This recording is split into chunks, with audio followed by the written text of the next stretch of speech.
Hello friends, जय श्री राम। आज मैं लेकर के आपके सामने एक नया टॉपिक आया हूँ। मैथ्स का पेपर कैसे सॉल्व करें, मैथ्स में कैसे पास हों। आप सभी जानते हैं it is a challenging task. Maths is not the easy subject and yes it is not going to get through very easily. मैं आज आपको ऐसी ट्रिक बता दूंगा ना कि आपको मज़ा आ जाएगा। और ये ट्रिक आप खुद भी करिए और लोगों को भी बताइए, क्योंकि अगर कोई किसी का भला हो रहा है तो हो जाने दीजिए। इसके पहले आप मेरा चैनल सब्सक्राइब कर लीजिए, अगर नहीं किए हैं रेड बटन सब्सक्राइब के नीचे उस पर क्लिक कर लीजिए ताकि मेरे सारे वीडियो आपको मिलते रहेंगे। किसी भी सब्जेक्ट का, मैथ्स हो चाहे नाइन्थ हो चाहे टेंथ चाहे इलेवंथ चाहे ट्वेल्थ, आप इसी तरीके से पढ़िए। हो सके तो अगर बचपन से ही आप चौथी पाँचवीं से ही करने लगेंगे ना तो जीवन इतना आसान हो जाएगा कि मैथ्स जैसा फेवरेट सब्जेक्ट और कोई रहेगा ही नहीं। तो आज मैं ट्रिक बताने जा रहा हूँ। ये ट्रिक मैंने खुद फार्मूला यूज किया है। मैं भी मैथ्स में कभी एवरेज स्टूडेंट रहा था, लेकिन बाद में जब से ये ट्रिक मुझे पता चली उसके बाद से मैं ट्रिक अपने सभी मित्रों को बताता हूँ। जितने बच्चे मुझसे पूछते हैं कि सर जी, गुरुजी मुझे बताइए ट्रिक मैथ्स में कैसे पास हुआ जाए, तो मैं ये सिंपल सा ट्रिक दे देता हूँ, उनका एग्जाम क्लियर हो जाए। ट्रिक सुन लीजिए और तब आप सब्सक्राइब और लाइक करते रहिए चैनल, ताकि मेरे और वीडियो आपको मिलते रहें। मेरा एक वीडियो है how to do perfect study, बिना बुक के कैसे पढ़ाई करके पास करें, वो भी आप ज़रूर चेक कर लीजिए। ठीक है, तो चलिए मैं बताता हूँ। चाहे अलजेब्रा हो चाहे ज्योमेट्री हो, पहला फॉर्मूला, चैप्टर को ओपन करिए।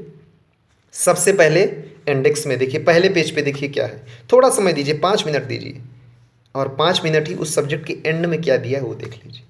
देख लिए, स्टेप 1 हो गया, चैप्टर का पहला पेज, लास्ट पेज।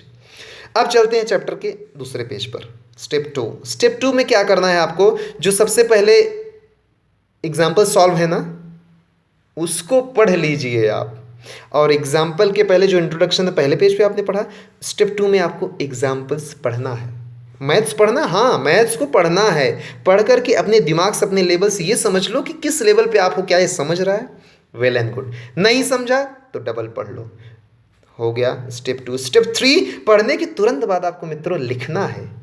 क्या एग्जाम्पल? हाँ, एग्जाम्पल जो सॉल्व है ना वही आपको लिखना है। एग्जाम्पल बुक में दिया क्यों होता है पता है?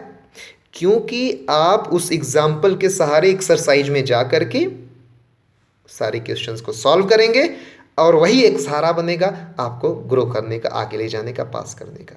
तो मित्रों स्टेप 3 हो गया कि आपने एग्जाम्पल्स को बुक में लिखना शुरू किया। कितना बार लिखेंगे? 1 बार, 2 बार, 3 बार, 5 बार, जब तक आप कॉन्फिडेंट नहीं हो जाते। क्यों? क्योंकि आप किसी टीचर की तो हेल्प नहीं ले रहे हो, खुद से पढ़ रहे हो। ये खुद से पढ़ाई करने का मेरा वीडियो है। और देखिए, आप एक दिन कमेंट करेंगे कि हाँ सर आपने सही कहा था, मैं केवल ये आपकी ये ट्रिक समझ करके एग्ज़ाम को पास कर गया। और अगर अच्छे से कर दिए ना तो टॉप भी कर सकते हैं। चलिए स्टेप 3 मैं आपको बता दूं, लिख लेंगे आप एक एक क्वेश्चन, एक एक एग्जाम्पल्स को अच्छे से। स्टेप 4, बुक को बंद करिए, केवल क्वेश्चन देखिए, एग्जाम्पल्स को और सॉल्व करिए। स्टेप 5, एग्जाम्पल्स आप सॉल्व कर लिए, आप कॉन्फिडेंट हो गए। अब आप एक्सरसाइज में जाइए और जो सबसे इजीएस्ट है उसको करिए। जब इजीएस्ट कर लेंगे तो आपका कॉन्फिडेंस बूस्ट कर जाएगा। After boosting your confidence you are able to do the other questions of the same exercise. Is it clear? चलिए ध्यान रखिए, जितने भी थियरम्स होते हैं, थियरम्स का प्रयोग इजीली आपको समझ में नहीं आएगा कैसे एक्सरसाइज में करना है, तो उसको क्या करेंगे, उस थियरम के थ्रू पहले एग्जाम्पल सॉल्व करिए और फिर उसी एग्जाम्पल और थियरम के थ्रू आप एक्सरसाइज को सॉल्व करिए। तो हो गया ना एक बढ़िया ट्रिक। चलिए अब सबको मैं समराइज करके बता रहा हूँ कैसे मैथ्स ओवरऑल कैसे क्लियर करेंगे।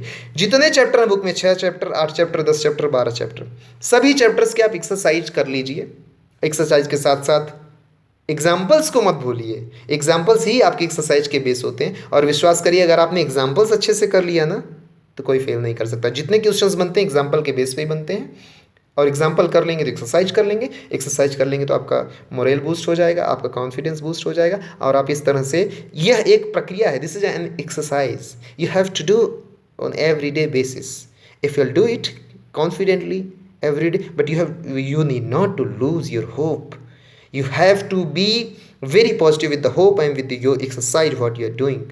ठीक है, तो आप अपने इस मेहनत पे विश्वास करिए। और ये प्रूव्ड रिकॉर्ड है, मैंने खुद अपनी एक एक्सरसाइज के थ्रू पाया है। मैं चाहता हूँ कि ये थियरम आप तक जाए, ये प्रोसेस आप तक चल जाए। और ध्यान रखिए, एग्जाम्पल्स जो थियरम है ना, उनको भी आप पढ़िए, समझिए, ड्रा करिए। मैथ्स में बिना ड्रॉ किए मज़ा नहीं आता। So you have to draw each and everything. Geometry है तो जरूर करिए, अलजेब्रा है तो समझने के लिए थोड़ा डायग्रामेटिक रिप्रेजेंटेशन जरूर करिए। मित्रों, इसी शुभकामना के साथ मैं अगले वीडियो को लेकर के आपके सामने प्रस्तुत होऊंगा। जय श्री राम।